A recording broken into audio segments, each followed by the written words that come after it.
السلام عليكم ورحمة الله وبركاته. معكم نصور 111. اليوم بجيب لكم شيء موجود في لابتوبات أو برنامج تصوير موجود في لابتوبات الأبل، طبعا اللي هو تصوير الشاشة. هذا أسهل من إنك تثقل على اللاب، يكون موجود عندك فقط في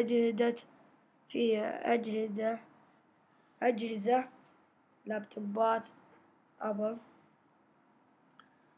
ويمكن في لابتوبات الويندوز يكون محمل لك إياهم تثبيت.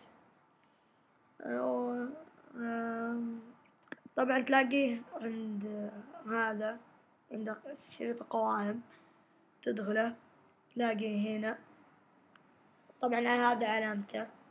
طبعا أنا كل مقاطعي أصورها من هذا البرنامج وبس. السلام عليكم ورحمة الله وبركاته.